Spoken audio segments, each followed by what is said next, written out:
Andre Khachaturian of NESN.com alongside Matt Perino of UFC.com inside Key Bank Center in Buffalo, New York, where UFC 210 just concluded, and it concluded with some controversy in the co-main event between Gegard Mousasi and Chris Weidman.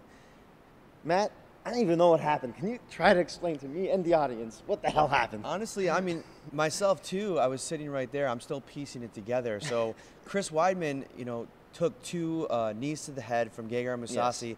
and the controversy came in because Dan Miragliotta, the referee, thought that his hands, both hands, were on the mat. That would be an illegal knee, but one was coming up if Yes. you look at the replay, and on the first one, I don't think either of his hands were actually on the mat. And I think when Dan came in, he wasn't very sure if it was an illegal knee or if not, and you saw right after it happened, he kind of went over, asked some people what was going on. I don't think anybody really involved in it knew what was going on, and especially not Chris Weidman.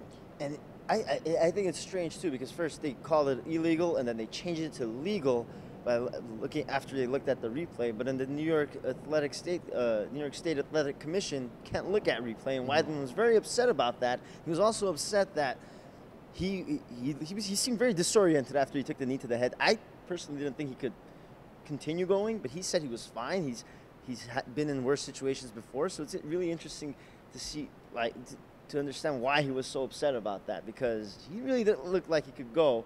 It was a weird ending. It left a bitter taste in my mouth and a lot of the fans' mouth, even the Mousasi's mouth. He kept telling his corner to stop celebrating, and he wasn't very happy about how the fight ended either. I think the worst part about this too is just what you said. You feel bad for both of these guys. This was a monster fight in this division. For the winner, so many endless possibilities from here. Now we have kind of a clouded decision. TKO finish for Gegard Mousasi, but who knows down the line? This could be contested. This could be turned to a no contest. We don't know. We could see a rematch. Gegard's on the last fight of his contract. You don't even know where he's going to be. So we all lose in this one. Yeah, I definitely agree with you. It was not the best fight. Maybe we'll get a rematch down the road. We'll see. What does this do for Weidman, who's now lost 3 in a row? I think, still a guy I consider one of the best middleweights to ever compete.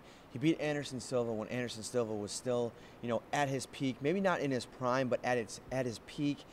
Changed the game, rocked the foundation of the sport, but he's lost 3 in a row. Now it's what's next. He got beat bad by Luke Rockhold. He came back, looked good for against Yoel Romero for a short time. Suffered that big knee, and now this fight was interesting. He actually looked great in the first round, landed three takedowns, got back to basics, was implementing his game plan. Second round, he got rocked a little bit, survived that. I really like the way that he survived that. He took the shot, then started backing up, made Gegard miss a bunch of times, and then boom, got him right back to the ground. Looked like the old Chris Weidman. But where do you go from here?